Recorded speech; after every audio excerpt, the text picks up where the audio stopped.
Archaeological theory.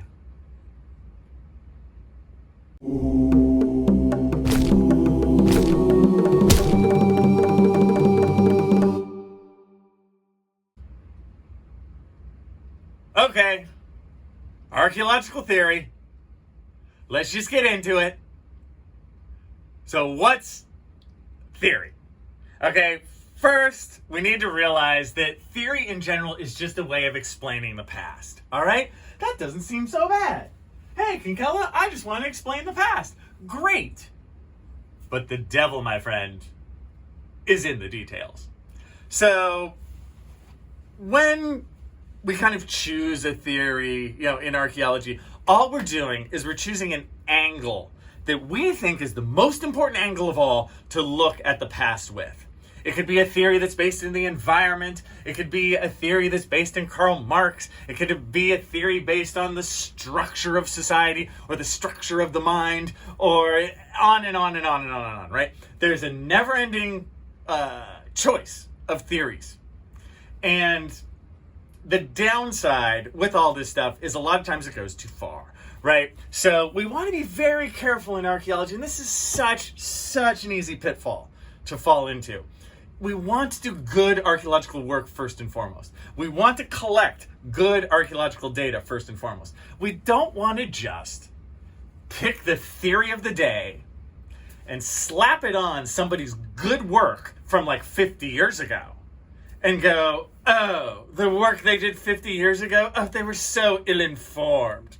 Let me put my PhD brain on it with this new theory, and let me pour in a bunch of jargon that nobody understands except me. And then I will have a new publication and keep my job in my R1 school. Let's get away from that. And again, a little theory is good. We want to learn theory. We want the basics of theory, which is what this is about. But let's not fall into that trap that I see many people falling into in modern archaeology. Is theory focused on too much in modern archaeology? Absolutely. But we don't want to be ignorant. So let's understand this. Okay, what I do is I basically oversimplify it. And I know you're shocked. Kinkella, he oversimplifies? But, so if you hear this a slightly different way, totally fine. I'm not offended. This is just how I keep track of something that I think is intrinsically pretty difficult to understand. So what I'm going to do for you is just organize these different theories into two categories. I just use two categories. Okay, it is an oversimplification, but it's fine. Category one is sort of the more scientific theories, the more sciencey ones, the ones that would be seen as more objective. And the other side is the humanities side, that would be seen as more subjective. Okay, I use that a lot. You'll see me use that in kind of the history of archaeology. But I think it really works when we're talking about theory. So in category one over here, what is archaeological theory kind of with a scientific bent? Those are theories that would purport to be objective, meaning that they are talking about the real world and they use real data. Seems pretty good, right? This would also be seen as the liberal viewpoint sometimes, but that word liberal is a bummer, because when it's used in this world, in this theory world, the term liberal actually means what we think of as a conservative. You heard me right. So when you say that a theory is liberal, that doesn't mean that you're in a march against the Vietnam War. A liberal theory goes back to the original sort of liberal theoreticians of like the 18th century. You'll hear names like Locke and Hobbes and this kind of stuff. So it's not what you think. The term liberal means something very different here. In that world, the theories that come out of it tend to focus on kind of general models, kind of the system of things, sort of the group as a whole. You're kind of using the data to make a general model about how things work, sort of how the entire society moves along, and you're focusing on some aspect of that. You're kind of looking for universal truths. A lot of times this science side is called processual, like perceptual archaeology. Very sciencey. It comes from the new archaeology of the 1970s. Another name you'll hear in this is Louis Binford. Very much a sciencey, processual archaeologist. Now, what are the specific names of some of the theories that come out of this side?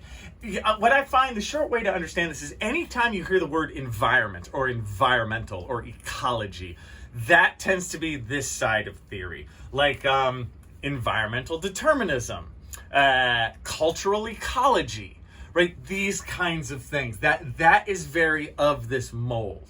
Functionalism, very of this mold. So that like the theory of functionalism, it's like you look at a society as an organism. It functions like an organism, and you're looking for big universal truths of how this society moves along, to explain the past, right? For the environment, if you're an environmental determinist, you think that the environment is the most important thing to look at when we look at like the evolution of society, right? Yes, there's kings and queens. Yes, there's inequality, but you think the environment is the most important thing. And that's sort of how theory works, right? You just take your angle and you find this little angle to be the most important thing. That's really what you're getting on the science side. And there's a lot of other names here that we just can't go into, but cultural ecology, environmental determinism, functionalism, very sort of the objective sciencey liberal side of things.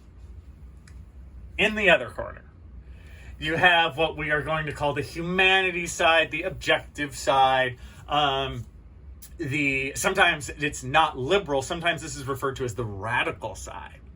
And a major player in this, I think we can just get to it, is Marxism. The term Marxism really comes on this side. Now, when you hear Marxism, that doesn't mean you're a fan of communism. That's not what that means. What you are looking at there is you're looking at a critique of sort of the capitalist way of doing things. You're looking at inequality. You're saying like, look, it's not about a general model. It's about specifics. Right? It's about history. It's about the individual. And it's about that actually in societies, a lot of times there's inequality. There's class differences. We can't just tell the story of like the ruling class. What about all the other people? Right? What about this like inequality between the classes? And so you can see how that can make a lot of sense.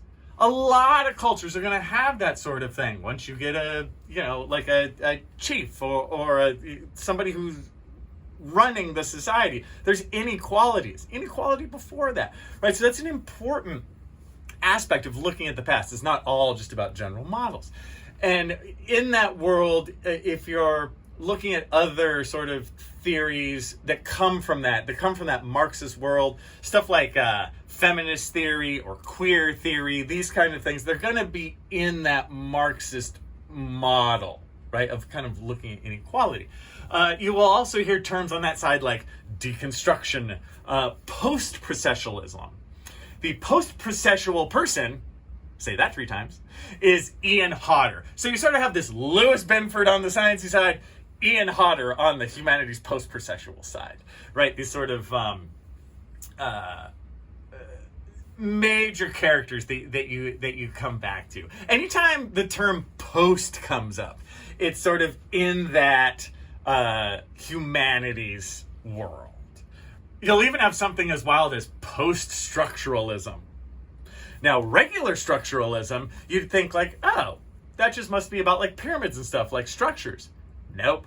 Structuralism is about the structures inside the mind, right? How our structures inside the mind inform us and how we symbol things in our brain, right? Pretty esoteric. But then post-structuralism goes from there. So you can see how you have these sort of large camps that will argue back and forth, no, environment's the most important. No, you're crazy. It's the inequality that is the most important, and on and on and on. But please, do your old professor a favor. And when you're working on an archaeological site, before you argue your theoretical model to death, please do the basics. Please throw some carbon-14 dates out there so I know how old your site is. Please try and reconstruct a typical day in the life of people at that site. And please look for major cultural changes in that site over time. Because if we don't have nice, heavy data, the rest of this is silliness, my friends.